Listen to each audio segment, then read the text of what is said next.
Hello, it's Lindsay Buse here. Just before Des and the team get started, we'd like to tell you about Podlitical. Whatever.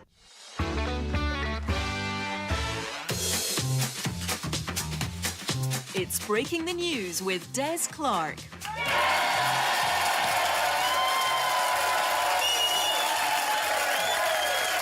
Hi, I'm Des Clark. This is Breaking the News, the show that breaks the week's news and asks four opinionated panellists to put it back together again. A conductor has twice stopped an opera in Cardiff after mobile phones rang in the audience, which was a wee bit presumptuous, as neither of the calls were actually for him. Scientists have said a giant asteroid is heading for the Earth in 2029. Boris Johnson has told the public there's no need for panic, as it won't be allowed to enter our atmosphere under the new points-based immigration system. And Simon Cowell and his son Eric have signed a 7-book deal with a publisher. The announcement that Cowell is writing children's books with his 6-year-old has raised some eyebrows, but not Simon's, as that's how Botox works. Joining me are regular guests Jim Smith and stand-up Elaine Malcolmson, and facing them are Radio Scotland's very own Kay Adams and comedian Mark Nelson.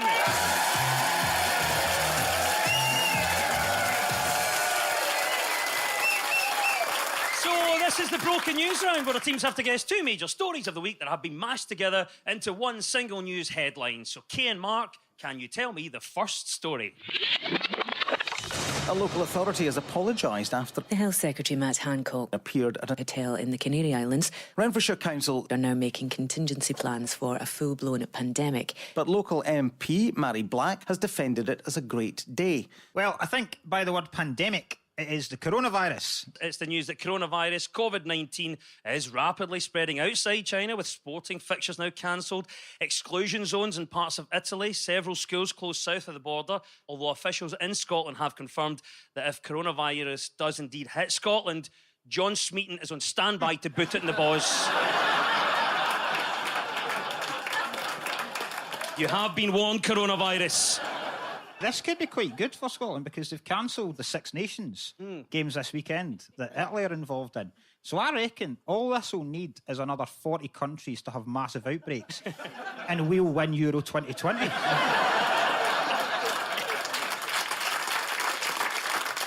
We've got a chance here, Kate. Obviously, it's a serious thing. We've got a pandemic in our hands, Kate. We have. How do you think Scotland as a nation would cope if coronavirus hit our country? Oh, well, brilliantly, I have to say. Well, one thing, I don't know if you saw that the guy who's in the hotel in Tenerife, and they've interviewed him and he's sitting there like that. He's clearly had a couple of Aperol Spritz, I would imagine. And he says, you just got to put your head down and get on with it, haven't you? Elaine, what about yourself? If you kept up to date with it, are you worried about the coronavirus coming here? I don't think I'm worried yet. It's only, 15 people in the UK have got coronavirus. There's more people in Fleetwood Mac.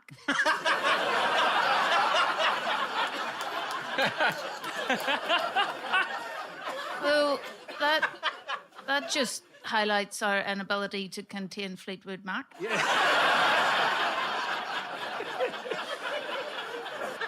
Jim, you think Scotland's going to cope well with this? We're fine. I come from rural Perthshire where foot and mouth's considered an STI, so we're all right. Don't you worry. Elaine, All are right. you battle ready for coronavirus, Elaine? Everyone's getting masks, but they don't say what kind of mask. Like, I don't think anyone would come near enough to infect you if you were wearing a Piers Morgan mask. Very difficult to keep, because Elaine was talking about covering your mouth and stuff. My wee boy, the other day, he's 4, and his nose was running. And I said to him, I was like, let me get a tissue and blow your nose. And he went, I've got it. And then just flicked his tongue up, like some kind of... just soaked it all up into his mouth. And It can't be that bad if you're stuck in a luxury cruise. You know, no, seriously. All right, you get a bit sick of the entertainment. You know, listen to Jane McDonald every night singing away. But if it comes to Scotland and you're stuck on the ferry from Millport. Yes, the news of coronavirus spreading is the right answer. Kay and Mark, well done. You get 2 points for that. Now to you, Jim and Elaine, what was the other story we were after? I think this is a story about a primary school in Paisley had a drag queen come to visit. It is exactly the story, yes. You may have missed this. It's the controversial visit of drag queen Flo to a Renfrewshire primary school. The visit was part of a project aimed at increasing awareness of LGBT issues amongst young people in the area. The council did later apologise to parents when it was made aware of the adult nature of her alter ego Flo Jobs' social media accounts. Local parents were complaining about the inclusion of a drag artiste at the children's school. It really showed us up in the playground, said one angry mother. I mean, who's got time to put on a full face of makeup in the morning? Elaine, what were your thoughts on this? Was that a good idea? I think it was a good idea. We would never have been allowed to have a drag queen visit school because the Janny just would never have allowed it because their shoes would have marked the floors. Jim, what about this? Do you think it was a good idea? Certainly a big change to our school, and we had Tommy Tomato and Barry Broccoli. That Eat More Greens gang. Was there a wee song that went with it? Eat more greens. Eat more greens. That was it. That's quite catchy. That's good, isn't it? Yeah, it's good.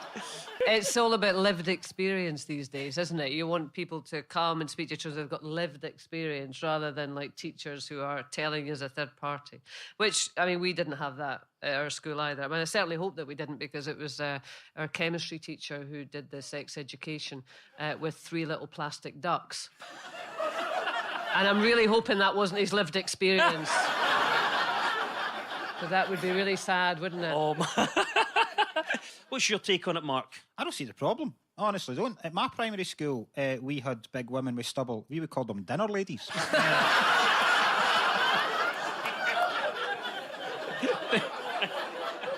What about you, Elaine? This idea of the personal experience and people coming and telling their stories, are you into that? Well, the only people that ever came to our school were there to talk about road safety or religion. And I grew up thinking you had to stop, look and listen before you crossed yourself.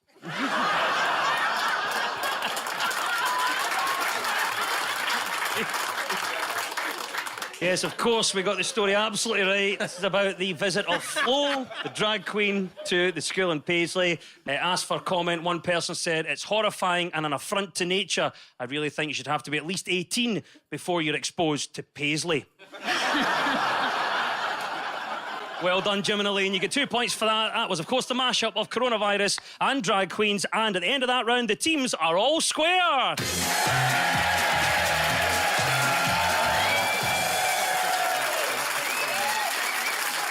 So much of our news is about public opinion, so for this round we've gone out and found some people to comment on the news. And this week we spoke to Caitlin and Jade from the Western Baths in Glasgow. So Jim and Elaine, what story do you think they're on about here? I think they'd be very expensive. I'm quite interested in them, but I don't think in practice they'll be perfect. I think it's madness. Like, the technology these days is just, it's mad. I'm mostly calm when I'm doing this, but sometimes a little bit of rage takes over. What are you doing?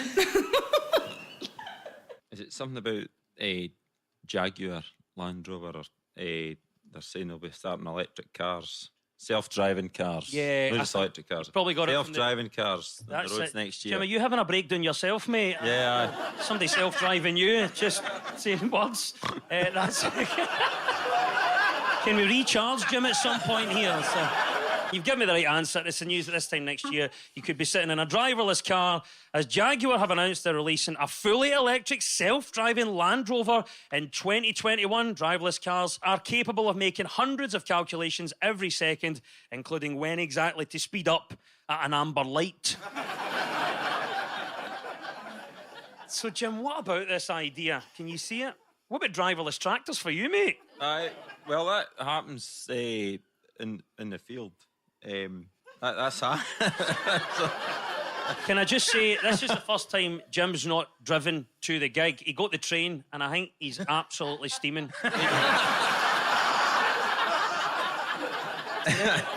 Just think for 100 years from now, there'll be garages full of all these chargers and know the right cars to go with them.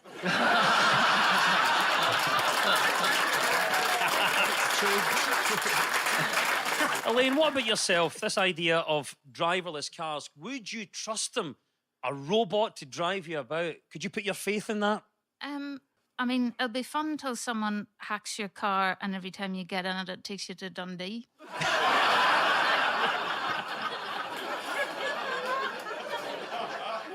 Mark, what about you? A lot of people are for it. Some people say it's quite scary. Thoughts on driverless cars? I quite like driving. I think like a driverless car, it sounds good in terms of the amount of stuff you could get done, but it would also take away one of the greatest thrills I have when driving, and that's when going along the motorway and it's too hot and I have to take my jacket off without taking off my seatbelt. Like that. It's the kind of stuff that keeps you alive. Like that. Do you ever do that thing where you drive along and you think, I wonder how long I can keep my eyes shut before I crash? Or is that just me? I'm definitely trying that eyes closed thing. Yeah, it's great fun. It's going to be a fun school run tomorrow. It is. Really good. Obviously, the big argument that's come out of this is that it's the old adage, robots are taking over the world. What's the one thing that humans can always do better than computers? I know. Go on, Kay. A human can tell which box has got a pedestrian crossing in it. Have you never done that thing? Yes. You've got to say, prove I am not a robot, and it's like, what box has got a pedestrian crossing in it? That's amazing. If you're online and they want to check you're real, are you a robot? And it's always, can you identify a pedestrian crossing or a traffic lights? Or a bus. Or a bus. So what that's saying is that robots can't do drive that. or identify anything on the roads. Nothing. And now we've launched robotic cars. Driverless cars is the correct answer. 2 points go to Jim and Elaine. Right, to you now, Kay and Mark. Here's Caitlin and Jade again. What are they talking about here? Me personally, I wouldn't like that. I feel like especially these two, they've been crucified. It'd be hard for them to start with, but as time goes on, maybe they'll adjust to it a wee bit more. Oh, do you know who I think would be good? Posh and Becks. Yeah, I was going to say David Beckham, Victoria Beckham, absolutely. They've just got it all, haven't they? Mark, any thoughts? I think it's probably Harry and Meghan who have now left officially. And they have to give up their title, like the royal titles, but they've got a brand name as well, Sussex Royal, that they've had to give up as well. So there's literally no mention. So literally the artist formerly known as Prince now. Absolutely nailed it, yeah. It's Harry and Meghan's exit from their royal duties and privileges, or Megxit, as it's been called by the press. The Duke and Duchess of Sussex have agreed to stop using their Sussex Royal brand from spring of this year, while Harry told a conference in Edinburgh this week, just call me Harry. The couple are continuing to make plans for a new life in Canada. Their president, Justin Trudeau, welcomed them with open arms and suggested that he and Harry start planning their Halloween costumes as soon as possible. So, Kate, Megxit is happening. It's official. What do you think about this idea, first of all? Should they have been allowed to keep the privileges and royal titles? No, I don't think they should have. I think they've made their decision. And, you know, as you say at the conference, he said, call me Harry. Which I think is bad news for anyone out there called Harry, because I think they're going to insist that you change your name. So I think he's now copyrighted Harry. Like, if you've got a chance to rebrand yourself, don't just don't get Harry. H-bomb. That's what I Yeah. Obviously, they made this decision leaving the royal family. Privileges, titles gone. You think that's the right move? Okay, it's like the farming. There's a lot of family farms, and I've seen a lot of breakups with brothers working together, and then as soon as they get married, you know, the wives get involved, and it just everyone wants their share of the farm. And obviously, Meghan didn't want to stay around and do a lambing, so. Elaine, what about yourself then? What have you made of Megxit and what's going on? But it's like leaving any job, isn't it? You have to give back your name badge and your uniform, and you don't get a staff discount anymore. I don't know what the royals would get a staff discount on. Stamps? Yeah.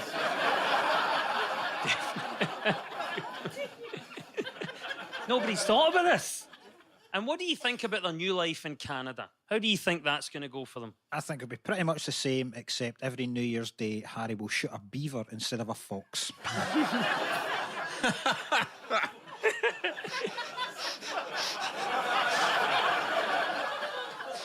Elaine, what are you thinking? Meghan and Harry going to Canada, what sort of life are they going to have there?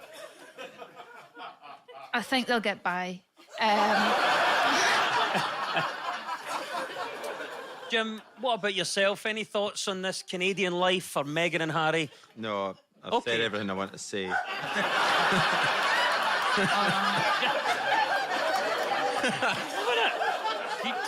He's going angry drunk now.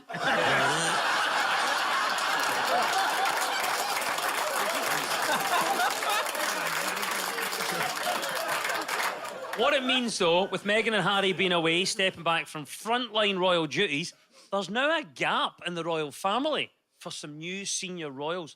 Mark, what do we think? Could we fill this gap with some other people? I think 2 members of the public. Every year, like the lottery, like the postcode lottery, just a random member of the public gets chosen to be a member of the royal family for 1 year, and they attend everything. You imagine the Crown Prince of Zambia getting introduced to Sheila and Davy for Shettleston. I'd like to see that. What about you, Elaine? Any thoughts on this? Bring back Fergie. At least she was a laugh. No, Fergie would be a good shout, you know. Oh, it's tremendous to be here in Buckingham Palace, you know. Fantastic, you know. You're thinking about Sir Alex Ferguson.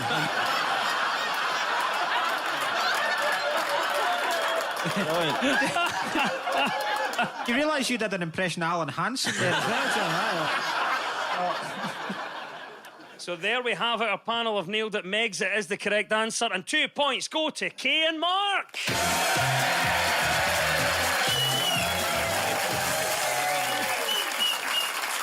Now, this round is all about who is in the news. I'll play you a clip of a mystery person. All you have to do is tell me who it is. So, Kay and Mark, you're up first this time. Who is this? I don't really want to be standing here today. In fact, I'd rather be watching the rugby. I think that is Scotland's only Labour MP at the moment. Is that right, Ian Murray? Yes, absolutely right. Yeah, Scotland's only Labour MP, Ian Murray, who was in the news this week after being backed by ex-Prime Ministers Gordon Brown and Tony Blair to become the party's next deputy leader. So Blair and Brown are, of course, former Labour MPs from Scotland. Gordon Brown represented Kirkcaldy and Cowdenbeath, whilst Tony Blair, of course, represented his own self-interest. So what do you think about Ian Murray then, Mark? Blair and Brown backing him? Blair's still got that. Tony Blair's still got quite a standing. Gordon Brown's a weird one with me. Like, he just appears every now and again. It's like someone's cryogenically unfrozen him just whenever. They just shove him out at any point when he needs to make a speech and then, right, back in the box, Gordon. Come on. Like, I think he's circulating in a driverless car somewhere. Then he just kind of pops out and he's back in the car. We've got Ian Murray, Scotland's only Labour MP. He's got Blair and Brown backing him. Do you think that'll do it for him? Will that take him over the line in this one? No, I feel he's a bit like Kevin Costner in Dances with Wolves, isn't he, up here? He's just in the frontier, you know, trying to battle his way in with all the influx of SNP Indians, you know, on the other side. So you know, there is his little hut, his little log cabin in Edinburgh, you know, making a stance, you know. So obviously we know about Ian Murray. He's the only Labour MP in the country.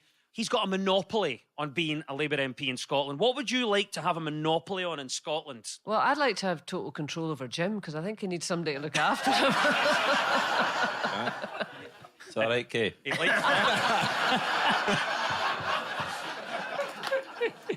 Mark, what about you? I would like to have a monopoly on that song, Here We, Here We, Here We Go. Go, yeah.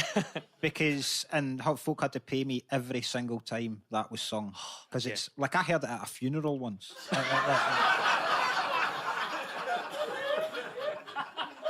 Elaine, what about yourself? Any thoughts on this? If you could have a monopoly on something in Scotland, what would it be? Free parking. Right, yes. That's in Monopoly, isn't it?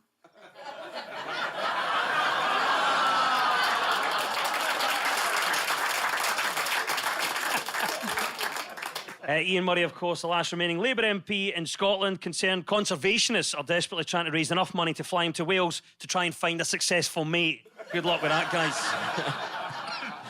Well done. 2 points to Kay and Mark. That was, of course, Ian Murray MP. Right to you, Jim and Elaine, it's your turn. Who is this and why are they in the news? Not bad for an old fat guy who can't punch, eh? Done all right, didn't I? It's Tyson Fury that won the boxing. It's... And it's the big sporting news of the week. Well done. Heavyweight boxer Tyson Fury outclassed Deontay Wilder to clinch the WBC heavyweight title and set up a potential massive unification fight against fellow Brit Anthony Joshua later this year. I always think when I hear that name, Tyson Fury, he was born to be a heavyweight boxer. It's a mean-sounding name. Then I heard the other guy, Deontay. Does that not just sound like a village in Perth? Very nice village. What about yourself, Jim? I don't know. Are you a boxing fan? Did you get up to watch the fight? What time was it on? Was it 4 in the morning or something? It was 5 a.m. Oh, I was up at that time, but not to watch the boxing. Just a cow looking in the window, is that it? I've got 2-1 and Fury. Come on, big man. So there's this idea that this big sporting result has made Tyson Fury a household name. Does it make him a legend now, Elaine? I don't know. Like, he's got 1 belt, and that other fella, he's got 3 belts. Where I grew up, there was a fella called 40 Coats.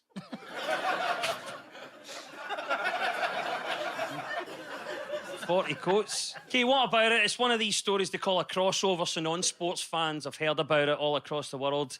I don't like boxing. You're not a fan of it? No, I'm not a fan. I wouldn't be getting up at that time in the morning. And I was really disappointed when I heard that Deontay Wilder apparently complained that he had lost the fight because his pre-fight costume was too heavy and he got really tired out and he just couldn't punch hard enough to beat Tyson. So it kind of like, I thought, I'm not going to pay 25 quid for that. Yeah, that was his actual excuse. That was though. his actual excuse. What was he wearing? He was actually wearing 40 coats.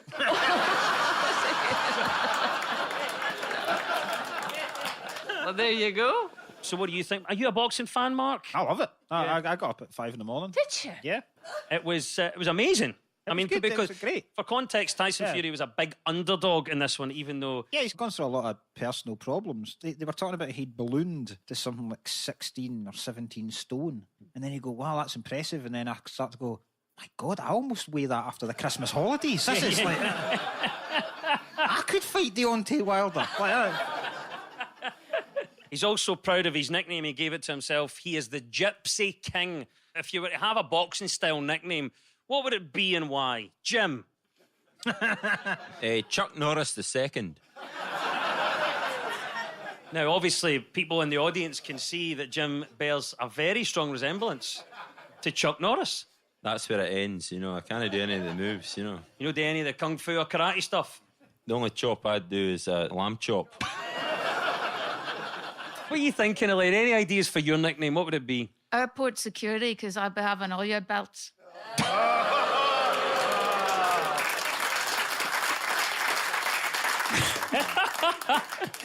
Okay, what about yourself? If you were to have a boxing style nickname, what would it be? I'd be K-Ronavirus. I could be that. What about you, Mark? Any ideas on a boxing style nickname? Well, I did a boxing match. Did you? It was a comedian's boxing match for charity about 3 years ago, and I fought another comedian. My nickname was the Admiral. The Admiral? How did that go, Mark? I got beat very badly, Elaine. What, by Don French? Wow. That's bad. Tyson Fury's the right answer, and 2 points go to Jim and Elaine.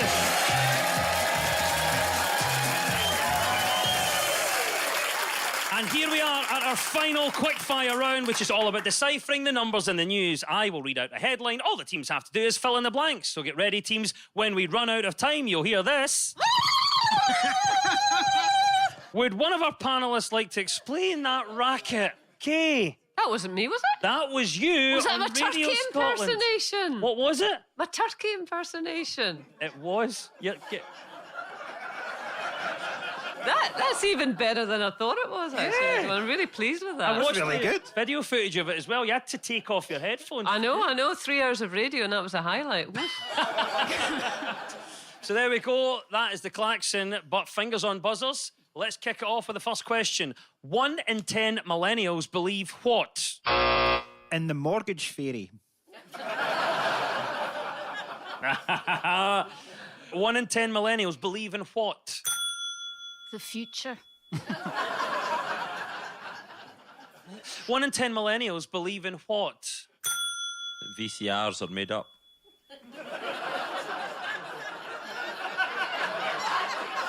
What made up? You just having like 80s Tourette's at the moment. I think video has killed the radio star, Jim.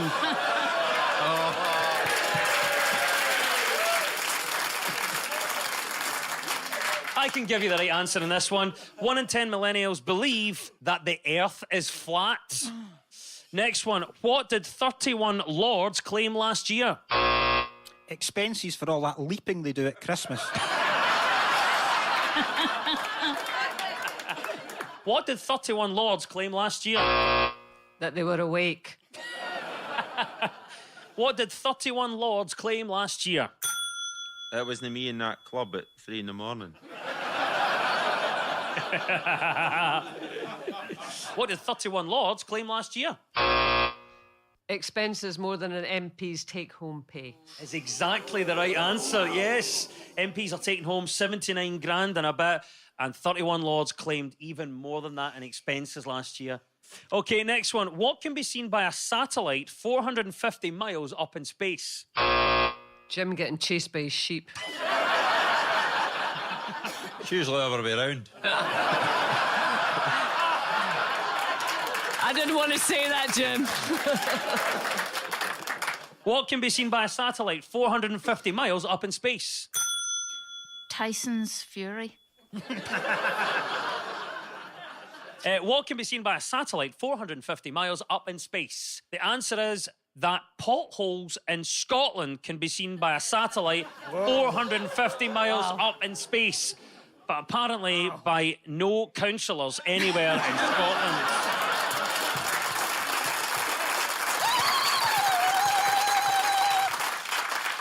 And the klaxon has gone. Kay has Adams. It's all over. And our winners this week are Kay Adams and Mark Nelson.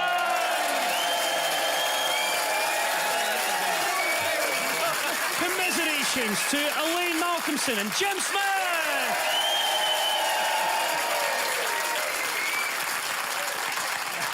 And we'll leave you with the breaking news. Breaking news just in. A study has revealed that 1 in 4 people in rural France never wash. Although upsetting for the French, it has accelerated their chances of twinning with Cumbernauld.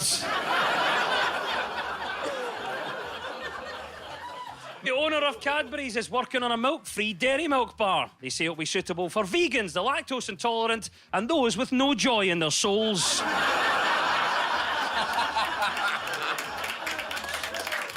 And Tory MP James Grundy has apologised after a video emerged of him exposing himself in a pub. He explains that he was merely trying to demonstrate to the patrons the differences between a soft and a hard Brexit. The news is broken. I've been Des Clark. Goodbye.